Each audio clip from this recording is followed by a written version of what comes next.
Welcome to the Right to Reason podcast. I'm your host, Robert Stanley. Today I'll be talking to Catholic adjunct psychology professor Lawrence Gonzaga. We'll begin with the Catholic priest pedophile sex scandal. An explosive report alleging a cover-up of Catholic priest sex abuses dating back decades. A grand jury in Pennsylvania just issued its report. It found evidence of more than 300 predator priests, all accused of sexually abusing more than 1,000 child victims. Nuns throughout the world abused and even held as sexual slaves by priests and bishops. The Catholic Church is facing scandals and being forced to pay millions of dollars. The philosophy was not to help children, but to avoid scandal. They wanted to cover up the cover-up. They sought to do the same thing that senior church leaders in the diocese we investigated have done for decades. Bury the sexual abuse by priests upon children and cover it up forever. A new list is out claiming to expose more than 200 Bay Area priests accused of abuse. Just last week, the Diocese of San Jose was the first of the Bay Area to publicly list the name of 15 priests credibly accused of sexual assault. We're going through criminal filings. We're going through civil filings. We're going through news articles. We're basically scraping the internet of what is publicly available right now. There are secrets, even more secrets than the 30 names we're talking about here. There's more. Then we'll follow up with the weird concept of transubstantiation. Transubstantiation refers to that moment when bread and wine are changed into the body and blood of Christ. The Bible tells us that Jesus took bread and gave it to his disciples, saying, "Take and eat. This is my body, which is for you." And similarly, with the cup filled with wine, take and drink. This is the chalice of my blood, which will be poured out for you. He did not say, "This bread signifies my body," or "This wine signifies my blood." No, he said, "This is my body, this is my blood." This then culminates into whether or not God and hell really exist. Let's go to our next question, which is from Michael Matty. Is it okay to tell a child that God doesn't exist? Richard Dawkins. I think it's okay to tell a child the truth. But I would prefer to encourage a child to make up her own mind and to think about the evidence and to believe things when there is evidence. What I think is not okay, what I think is deeply immoral, is to tell a child that when she dies, if she's not good, she's going to go to hell. That seems to me to be mental child abuse and an utter disgrace. I remember when I was in England, we were preparing some young English boys. They're from very... preparing them for thank you. Preparing them for First Communion. And they were very patriotic young lads. And one of them announced very breezily to me that he didn't believe in hell. And I mean, certainly the idea of any child being sent to hell, I agree that that is grotesque. And that's not the Christian God. But anyhow, this kid, I said simply, Hitler. Do you think Hitler might be in hell? Started the Second World War, caused the death of 50 million? Or would you prefer a system where Hitler got away with it for free?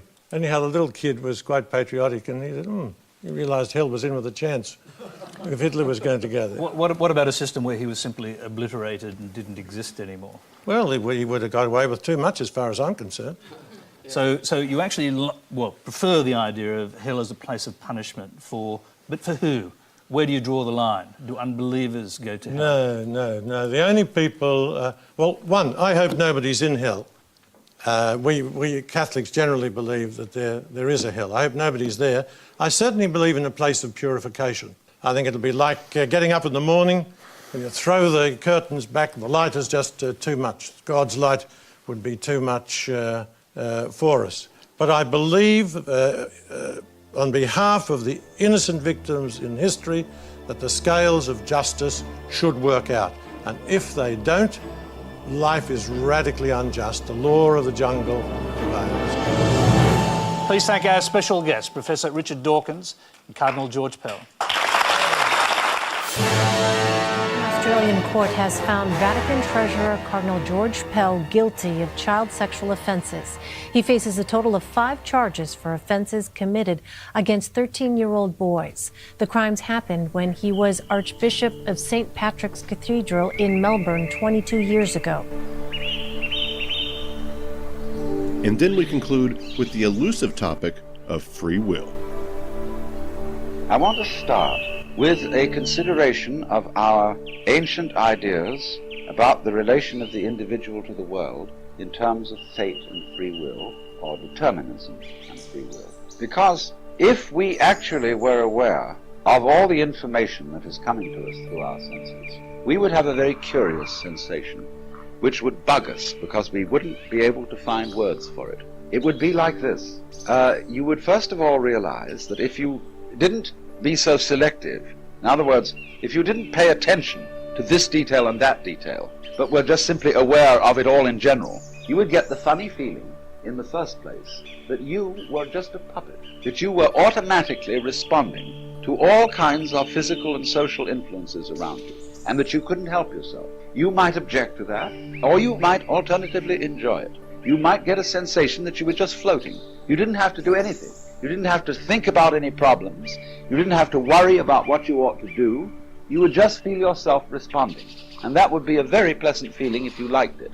But on the other hand, depending on your personal constitution, you might feel terribly threatened by it.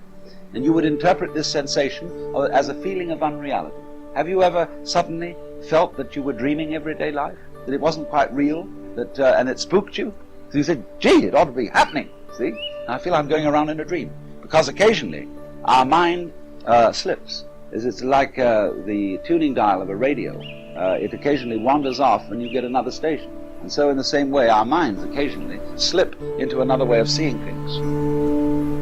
This is Lawrence Gonzaga, and you're listening to The Right to Reason. It's the Right to Reason podcast.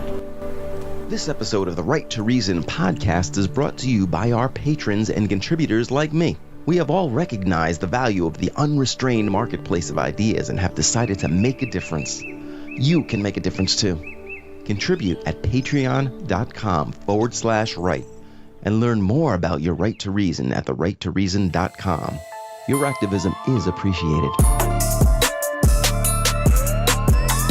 Lawrence Gonzaga, this is really cool, man. We're actually talking from the Philippines right now, is that right? That's right. I'm Paranaque, near Quezon.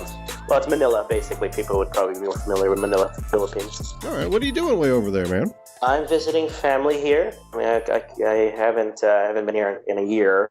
Some of my family has, health issues, so I figure I'd come visit more often than I have been. Yeah, well, I'm sorry to hear about that, but it sounds like it's a great opportunity to get to see your family again. So, Absolutely. Could you introduce yourself just so we could understand a little bit more about who Lawrence Gonzaga is? The man, the mystery, the legend.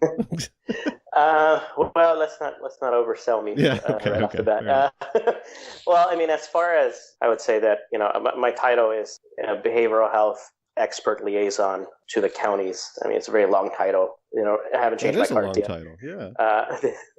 But basically what that means is I work for a local Medicaid health plan. So for those who are familiar with Medi-Cal in California, so it's a Medicaid program, which is sort of low income. Sounds basically, like socialism. a lot of folks call it Obamacare. Or Romney Care or something, but for California. Yeah, whatever the name they want to go with. So I work within that health plan. So basically, we're an insurance company for low income families. And on the side, for the last 8 years or so, I've been teaching as an adjunct, first in child development departments, but now in both psychology and child development departments at recently 3 different colleges, universities. But wow. One of them is sort of that private university is sort of phasing out, if you will. All right. So you do clinical psychological work. You also teach psychology at 2 different colleges. You dabble, as it were, in the brain. Yeah, I dabble, yeah. So, that a way to say?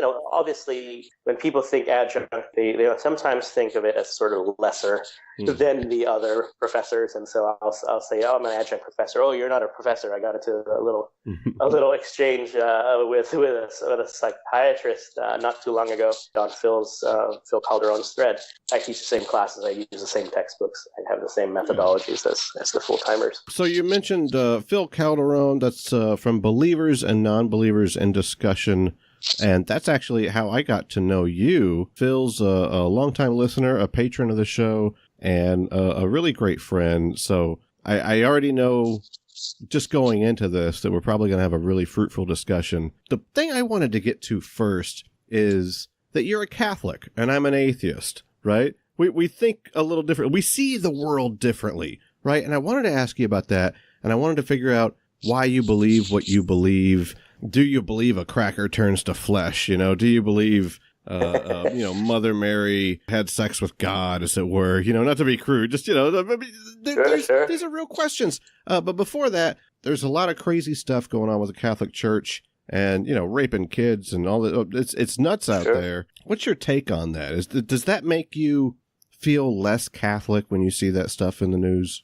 Well, for a while, when I first came back to Catholicism, just a little background, I was raised Catholic and then became an atheist in my late teens, in my high school years, late high school years, and then early college. And actually, oddly enough, I took a philosophy class at my the college, the state university I was at. I don't mind mentioning it, I guess, Cal State San Bernardino. I took an intro philosophy class, and they taught the standard stuff that you would get anywhere else. I'm pretty sure the proofs for the existence of God, and then the arguments against the existence of God.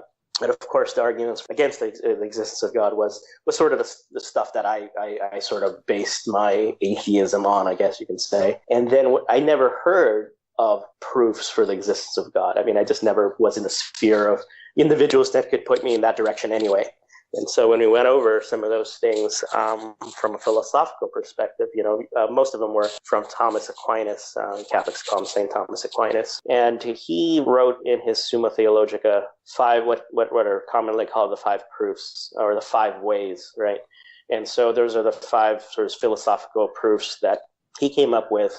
And I don't think he necessarily came up with them, or it was like original to him, but I think he sort of fine-tuned it for a Catholic perspective or audience. I don't know. Yeah. Anyway, so those are the 5 proofs of the existence of God. There was one other one from St. Anselm, which was the ontological proof, which was sort of fascinating. Anybody who's interested, just go Google the ontological proof. I wasn't necessarily convinced by that proof, but those proofs changed sort of my perspective to say maybe there is some kind of rational basis to believing in God. And then after that, I reconnected with my Catholic roots, and then for a brief period of time explored Protestantism. And so then I said, okay, so God exists, God is one, and out of the 3 monotheistic religions, for the last 15 years or so, I've been Catholic again. So going back to your question, my personal perspective, this is not a new crisis. I don't know if folks recall, or your listeners recall, in the early 2000s, this broke pretty heavily on the news, the abuses in the Catholic Church for decades. Right. So all of that stuff already was aired out in the early 2000s. I think what recently came out is just more of that same stuff. I think if you look at the vast majority of the cases, it's still true in the early 2000s as it is now. Most of those cases were in the 40s, 50s, 60s, 70s. What is coming out are the reports of them, more so. But still, the vast majority of those cases were in the past. On a human level, on a psychological level, apart from my Catholicism, I was very much upset, angered about the way, not only that the fact that priests would do this, such a heinous thing, but that there was sort of a systemic cover-up, let's call it what it is, by the administrators of within the Catholic Church. So, and then those at the highest levels would be the bishops and the cardinals and recently, some of the cardinals like Cardinal McCarrick and some other high-level prelates. So I think even some of the controversy now is even pointing to some of Pope Francis's handling of the cases as I think he was the Archbishop in Buenos Aires. How are you doing as a Catholic? Like, I feel like if I was a Catholic and I heard this stuff, it would seriously make me question my faith. Like, I would look at the leadership of these churches and be like, what is going on? There's nothing worse than kid rape. This is where I draw the line. Has this challenged your faith at all? Well, I wouldn't say it's challenged the faith. I think it would challenge my trust in the institution. Yeah. The thing that's difficult for folks to understand when they're on the outside looking in is they don't necessarily understand sort of the social dynamics from within. Yeah. And so from within the sociology and theology and understanding of how Catholics, I guess, ought to think or should be thinking, I guess you can say, we understand that there are different dimensions of the church. And this is in the sort of theology textbook, so there's not just kind of cop-out answer, but there is a human dimension of the church, which is made up of the people. It's made up of the people, which are the laity and the clergy and the hierarchy, including the popes, bishops, cardinals. So that's the human dimension of the church. But then there's what we call the supernatural dimension of the church, which is what is sort of the essence of the church. And the essence of the church is we believe is sort of an institution that was founded by Jesus Christ himself. It's found in the scriptures. Protestants would disagree with this point, but it was founded by Jesus under the authority of St. Peter. And that's Matthew 16:18, right? Thou art Peter, and upon this rock I'll build my church, et cetera, et cetera. And so here, that's where the church was born. And that was the Catholic Church, I would say, was born at that point. And so my faith is in God. My faith is in the Abrahamic God, as fulfilled in the Christian church. Under the human dimension, there are faults and flaws of humans. I sin all the time, right? And so I hope nobody that I know is going to base whether or not they'll join the Catholic Church or Christianity or on my behaviors as they perceive them. And neither should my faith be founded upon the supposed holiness of either a priest, bishop, pope, or whatever. And so, are you saying that whenever you see something that priests have done, it doesn't necessarily challenge your faith because your faith is in the spiritual realm and this is just men making mistakes?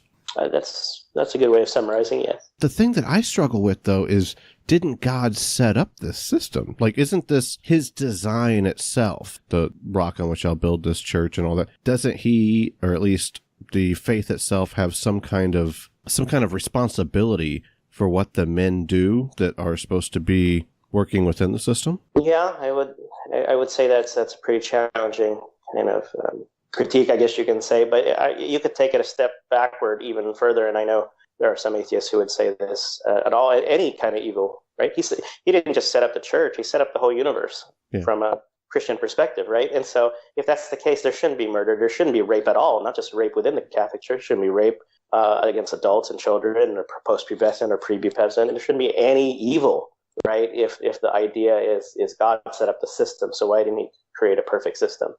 And that's another hour of conversation. No, that's in a fair philosophy, point. Right? But God's evil. Go ahead, sorry. No, I was agreeing with you like that. If you're going to say, hey, what's wrong with the Catholic Church based on the priests, but you're a theist, you're not just a Catholic, you're a theist first, so what's wrong with the world? Sure. Isn't that God's fault? And that's kind of where a lot of these conversations go, is they go right back to God, right back to the basics of ontological ethics. That's probably not a horrible spot to go. But before we do, transubstantiation. Do you really believe that when you eat the cracker, the priest bless it, that becomes like flesh in your stomach, like you poop out the flesh, or, like, I'm being a little silly, but still, it seems kind of, to an outsider, it seems silly. Yeah, even from a Protestant, I don't know your background if you're always an atheist. But, yeah, Protestant. But before atheist, I was a Baptist. Sure, I'm pretty sure some of that Baptist is coming through. Right, yeah. Right, because that's the kind of thing from. So put yourself in, not from an atheist perspective. Put yourself back in your Baptist goggles, right? Okay. And so you believe the Bible is true, you believe that, God is real or whatever.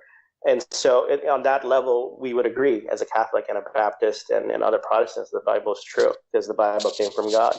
And I would say, that when you look at several scriptures, not just John chapter 6, which is one of the foundational texts for the Eucharist, what we call the Eucharist, is that Jesus himself said, if you do not eat my flesh and drink my blood, you have no life in you. Mm-hmm. So from a Christian perspective, if you look at that and you say the Bible is true, the Bible is real, he had thousands of followers standing there listening to him, and they even said, are you saying we have to eat your flesh? And he repeated himself several times in that context.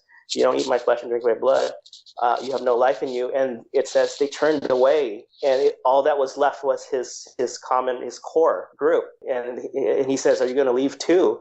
And they said, where are we going to go? Your words are eternal life, right? And so he didn't correct those Jews that were there that said, what do you mean we're going to eat your flesh? So when we look at them, we say, that must mean that it was literal. And so if you have the faith of a Christian and you believe the Bible is true, then you would accept, and not just Catholics accept this, and to some degree, some Lutherans accept this, Anglicans accept this, or some Anglicans, right?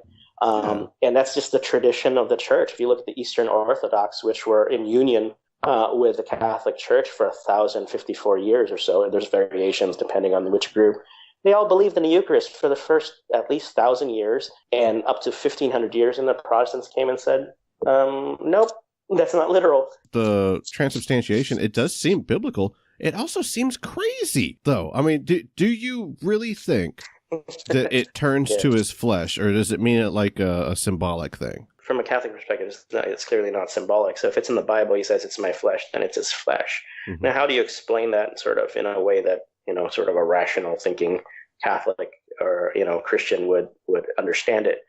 Thomas Aquinas explained it using sort of Greek metaphysical terms that he got from Aristotle, I believe, of substance and accidents. So there's a substance, which is the inner essence of a thing. It could be anything. So in this case, it would be what looks like a piece of bread. So the accidents would be the external appearances of it. So the accidents of the Eucharist would be, it looks like bread, but the actual substance has changed. That's the term that you use, transubstantiation, right? So there's a change in the substance after the priest says the words. So what was once bread externally and intrinsically is now extrinsically looks like bread, but intrinsically is the substance has changed to the flesh of Christ. So in that sense, that's the reason why when we consume the Eucharist, it's actually not really interacting, like God is not necessarily being digested per se.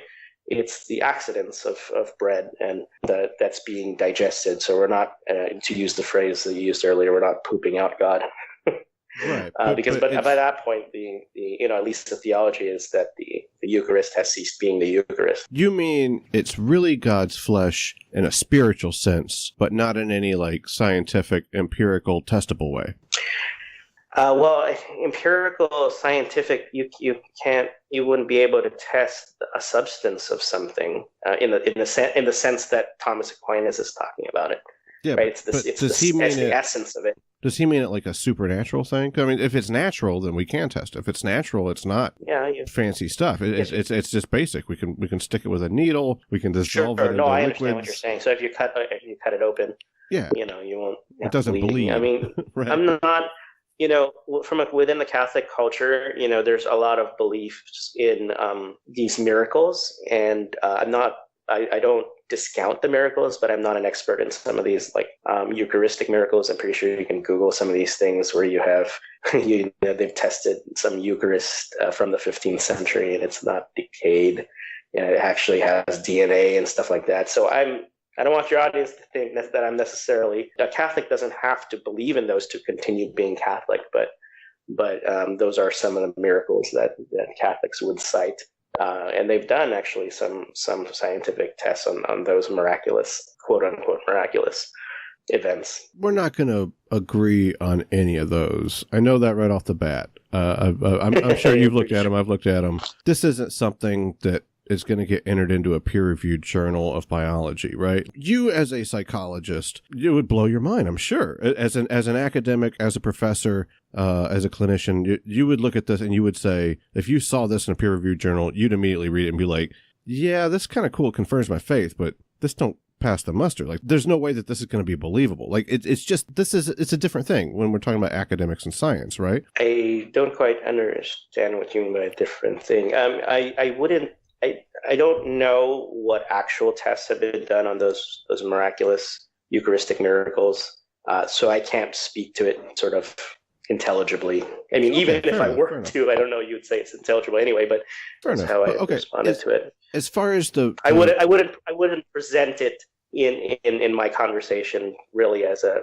I'm just throwing it out there as something to consider if people were curious about it, but right. I'm not an expert in it, so I don't know. The piece of bread itself, that is not physically Jesus Christ. That is, as Aquinas would refer to, the substance thereof, right? So the way that an atheist might understand that would just be, it's supernaturally Jesus. It's not like really Jesus. Is that a fair way to look at it? I don't think a Catholic would say it's not really Jesus. I think a Catholic would say that's really Jesus. I don't. Maybe we need to make some further finer distinctions that I have to think about. But if you say it's really Jesus, we can't look like you can't take that home with you. Like immediately upon the priest putting that in your hand or on your tongue, that's not skin. Like all your senses are saying that's not him. So that's not Jesus from the empirical sense, which means based on our senses, right? It's not him empirically. Can we at least agree to that? It's not him empirically. I don't know. I suppose I'd have to think about that further. I mean, yeah, even the example you use, they say it's not skin, it's not his flesh, but skin would be referring to the accidents piece of it. So I don't know exactly how to answer that. If I handed you a nickel and you said, Robert, you owe me $50, and I say, that's the substance of $50. That's, you know what I mean? Like, you'd call me on it right away. There's no way that... Because you can't take the substance of the bank. Is that kind of what you mean? Yeah, like that's a good way to say it. Sure. Like, and I'm not just trying to like make argument from analogy. I'm trying to describe it in a way that you could look at it from maybe your teenage atheist time, from my atheist perspective, that you could say, look, there's no way that this sounds logically coherent to this guy. Like you gotta know where I'm coming from, where you're like, okay, look, maybe you just gotta take my word for it. There's nothing that I can say that's going to convince you that it doesn't look like skin, but it's skin. You know what I mean? And then I would even be kind of worried, like, what part of his body did I get? Like, maybe the priest got like a cool part, like a nipple. But what if I got something dirty? I don't want the butt cheek. It seems so wacky to me that it's even hard for me to talk about it without talking like that, So it's not like I'm deliberately trying to be sacrilegious or anything or disrespect your faith. But my point in bringing it up is more like, I can't believe this without just some kind of level of faith that would destroy any whisper of cognitive dissonance in my head. Like it would have to be such a strong faith that I would be willing to go, I don't see it with my eyes, but I know it's really just the way that the Bible says it is. Even as you're talking, I'm like thinking it through. I would venture, I guess you don't believe in even the concept of miracle in general, do you? No, not really. Because that would be the suspension of sort of the physical laws of nature, right? So that a supernatural event can take place. Now, something like the Eucharist would probably have to be considered a miracle. It's a suspension of the physical laws. Again, going back to my point earlier, I think you'd have to. For any of the Catholic doctrines, I say this, and I don't know if it's appropriate, and there's probably some Catholic scholar or philosopher that's gonna that would listen to this and say, no, that's you didn't present the Catholic Church teaching accurately. But going back to my point earlier, I mean, you kind of a lot of Catholic doctrines or even Christian doctrines, you'd have to be a Christian to just believe it or understand it, right? I mean, there is a faith aspect to this. So if you already started off believing the Bible is true and the Bible is the Word of God, already I've lost the atheist, right? Right. And so you're already within the Christian community by even believing the Bible is true or God is real, right? And so once you get on that level, and then now you're a Protestant, and I could talk to a Protestant, like maybe this would be easier if you were back in your Baptist, if you could switch off your atheist and go back to your Baptist. I think what I'm saying might be a little bit more intelligible from a Baptist perspective or Protestant perspective. It's funny you say that. I don't expect an agnostic or an atheist to like understand or even accept anything that I'm saying. My sister's a Catholic. I had come out as an atheist to my parents, who, my dad was a preacher, my mom, dad, and older brother, all fundamentalists, So whenever I came out as an atheist, they were just pissed. They were livid, man. But when my sister came out as a Catholic, it's like it made them even more angry, which is it's ironic because it's like, that's interesting. Come on, why can't you be an atheist like your brother? Yeah, like at least we can work with that guy. You're the enemy. We can work with the atheist. That's interesting. I'd rather people become from atheists to because you have these people that are street preachers, right? I'd rather them do the hard work and get atheists to Protestants. That way, I can work with the Protestants to get them to be Catholic. Yeah. That would be hard. I think the Protestants are a little better with engaging atheists. They're a little more. I feel the videos I've seen are very annoying. I can't stand it more than a minute or two. But then you gotta think it's like the Scientologists are like, we're gonna get them from atheist to Protestant to Catholic to Scientology. Like you gotta go to the crazier religion is like using yours as a footstep. That's interesting. Yeah. Well, the Scientologists are interesting. They're anti-psychologists, anti-psychology. Yeah, that's right. Yeah.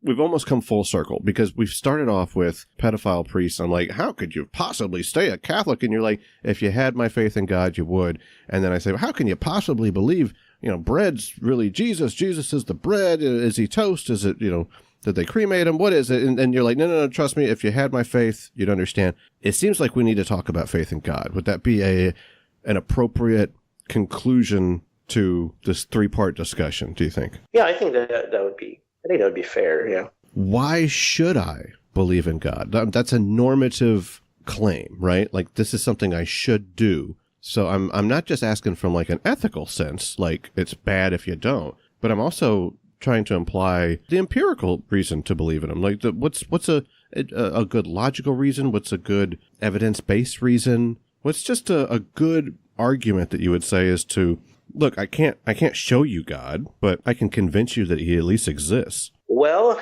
I would just, I came to the belief in God taking a philosophy class, not the professor had no intention of making Christians out of atheists or agnostics. He just wanted to teach his class. He was getting his PhD in philosophy. He just wanted to teach his class for money, right? Mm-hmm. So he had no interest in converting anybody one way or the other. It's kind of just how I interacted with the material. I had no interest in becoming. I didn't take the class. Oh, maybe I'll become a Christian. I interacted with the material that was presented. And for me, it was convincing. Maybe for another person, they'll say that's all bullshit. And that's, that's fine with me. And then maybe that's not the common answer for any other Catholic you might have on your program, but that's fine for me because it's just how I interacted with that material. It moved me. But, C.S. Lewis had an argument, and this is probably not convincing for a lot. It's a very light argument. Every natural desire that we have has an actual objective thing to be desired. So if we are thirsty, there is something to drink, right? Or if we're hungry, there's something to eat. If we have sexual desires, there is actual sex to participate in. So that's one observation. So I guess you can say that's the premise, is that every natural desire has an objective thing that satiates that desire. So the desire goes away, and then you get satiated another time when you get hungry again, when you get thirsty again. And he also then observes that there is this, he claims this is a natural desire. There are folks out there that have this yearning or longing for something, whatever that something is, but it's not a thing that something in this world actually satiates. And for those who continue on that path, they find it in this belief in God. And so if there is this natural, and some probably will argue, well, I'm an atheist, I don't have a natural desire for God, but that was his argument, and to some extent that's meaningful to me. I kind of struggle with C.S. Lewis whenever he's talking about natural inclinations. I would ask him, how do we know which one of these things are natural and which one of these things are given to us. You know, like sociologically, if I told my kid that Santa Claus exists, then they're going to want to believe in Santa Claus. But that doesn't mean that there is a real Santa Claus. That just means I gave that to them. I had a lot of childhood indoctrination.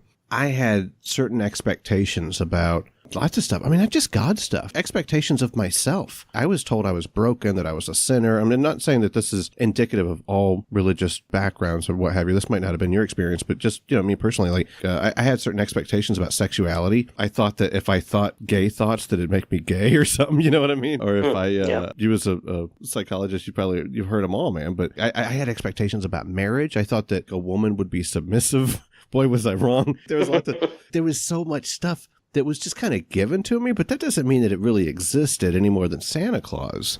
See, I believe in predestination personally, and it is a Catholic doctrine that a lot of Catholics don't know about.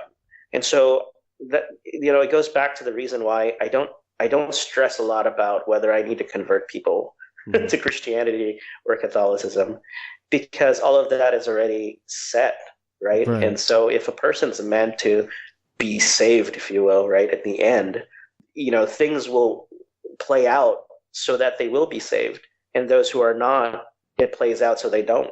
So I don't personally stress a lot about necessarily giving you the right answers or whatever, because if it's meant to convert you, then it will. If it's not, then that's a good. It doesn't. No, that's a really good point, because it's almost, I wanted to go into faith after God. You cut right through the mustard, right down to free will in a way, because if I'm already predetermined to go to heaven or hell, faith doesn't matter. Whether or not I believe doesn't matter. Whether or not I'm a good or a bad person doesn't matter. The Eucharist wouldn't matter. Priests and children wouldn't matter. Like at this point, this is just basically, do we have free will or not? Because if we do, then I'm being held responsible for my actions. If we don't, God's just kind of doing this all on his own. And I don't have to worry about being a Christian or an atheist or whatever. I am whatever he makes me. Would that be a fair way of looking at it?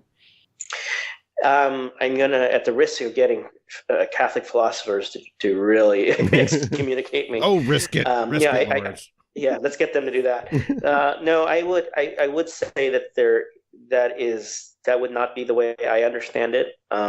There is a major division, and there's several different perspectives within Catholic tradition, but basically there's two different. There's the Molinist, and then there is the Thomist from Thomas Aquinas.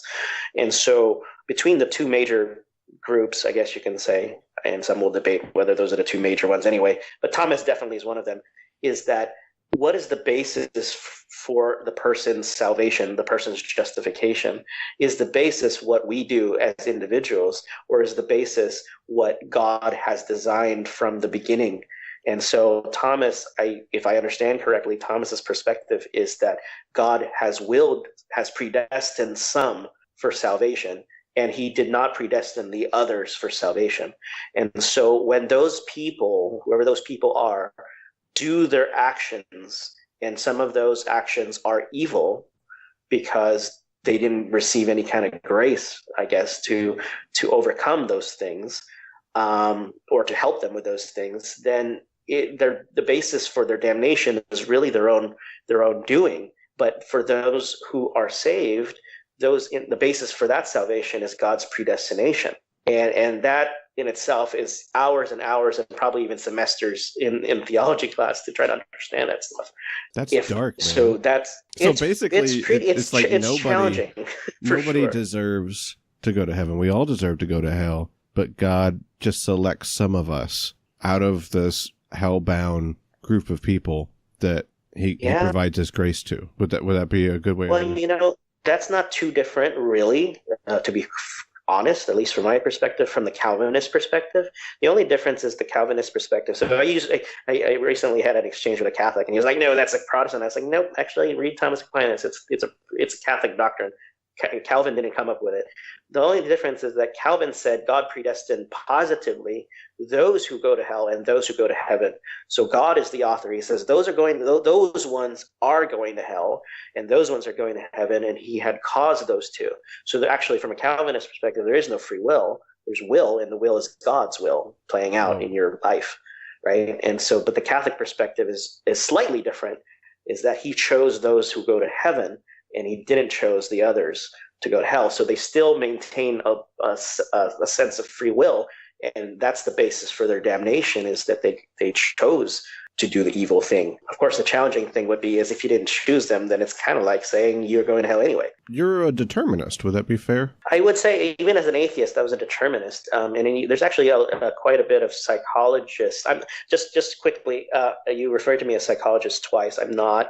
It's actually a protected title for those who are licensed in the state of California. So I don't do any therapy or anything, so I'm not a psychologist. Okay. There's books about this, about no free will, right? Even Sam Harris has a book on no free will. And those studies seem to indicate or seem to support the idea that even in an atheistic worldview, based on the science, we don't have free will. So right. But as an atheist, I would agree. I was a determinist. So my thing with determinism as an atheist is I don't have anyone really to blame.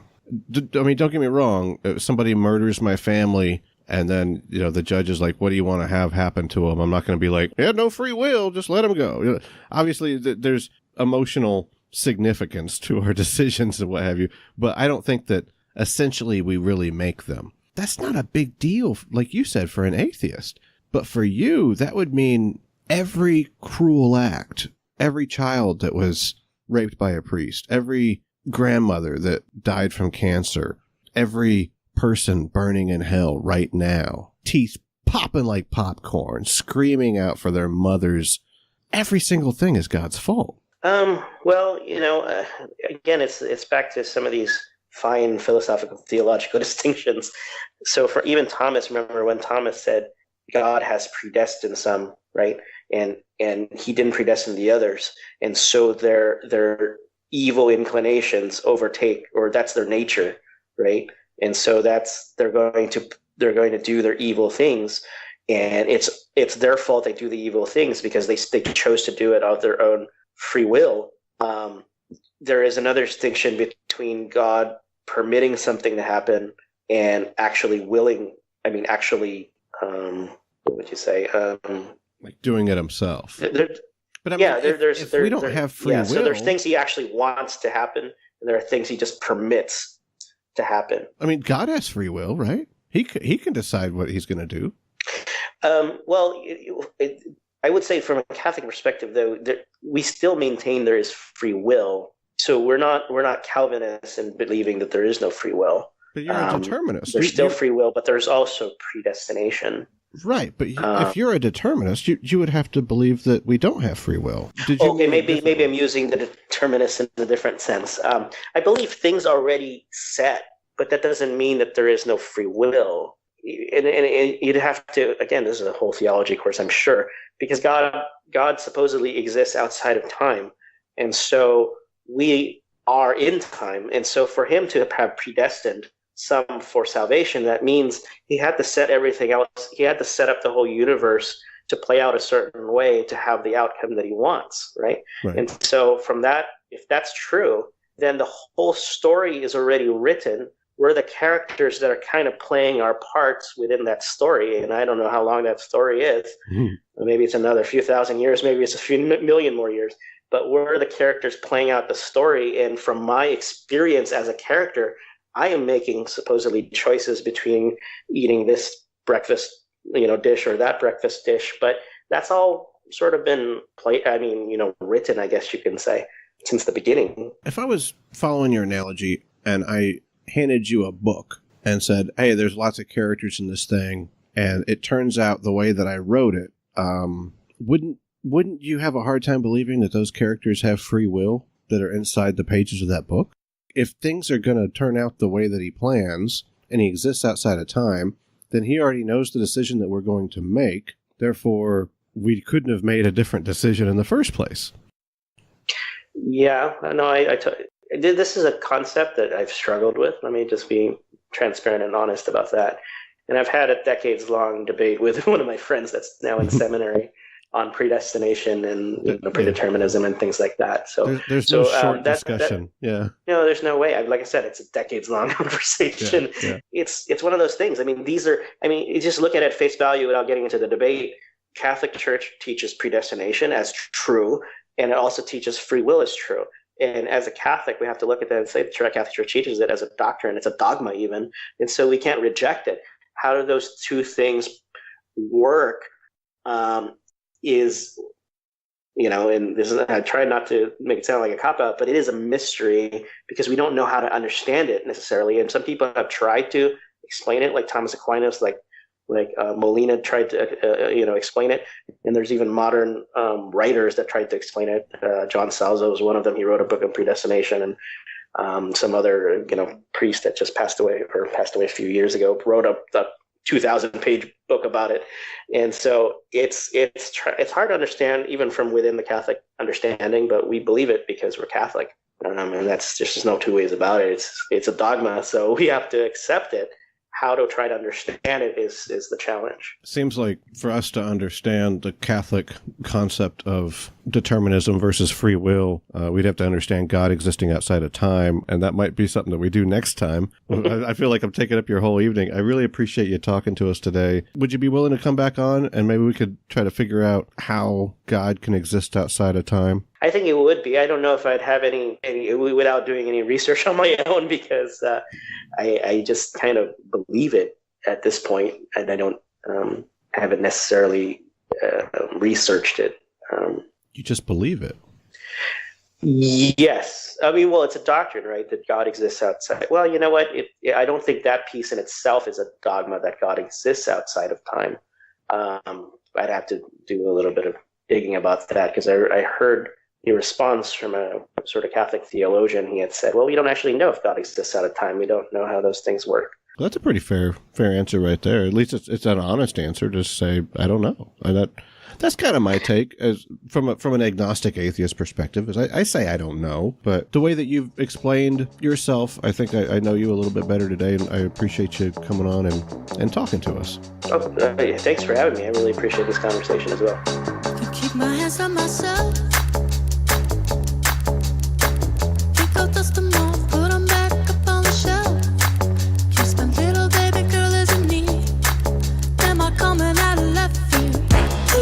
Thank you to Lawrence. Thank you to Dave Blair at DaveFreeSong.com/free music. Thank you to our patrons. You too can support us at Patreon.com/right and learn more at TheRightToReason.com. Next week will be our 100th episode. Can you believe that? I'm so excited. It'll contain all your favorite clips of all our episodes. I've gotten a lot of great recommendations already, but if you have a clip that you'd like to hear again, contact me at TheRightToReason.com under the Contact tab. I will add it to the list for next week. Between now and then, remember that you have the right to reason. À saisir lentement, longanisse, boudin. Because then it's not rubbing This on is anything. it's super clear right now. So how about we try for a couple of minutes and see if it comes back? It's more likely it's the microphone. I think it is the mic. Yeah. Okay. Once again, I'm sorry about being such a stickler, man. But like I said, if you'd have heard it from my end, you'd be like, yeah, I'm glad you solved that, Rob. That wouldn't be the way you'd want to be presented, you know. Okay. You know what it is? It's Satan messing with this whole situation. It's probably or it's the Protestant Jesus. It was a good conversation. Like, I didn't feel like we were trying to be strategic with each other. You know, like felt like it was just two guys talking, and that's exactly what you said it would be. So I appreciate it. That's the conversations I'd rather have than debates. For me, most of it, I don't want to say that I don't care about your listeners. I'd like to have a conversation with you, and that's kind of how I'm looking at this. Is that we're talking about this? I appreciate that. That's actually that might be one of the nicest things anyone's ever said. No, I take that in the way you meant it. That's really that's kind of how I feel too. Avec amour, dégustez-les.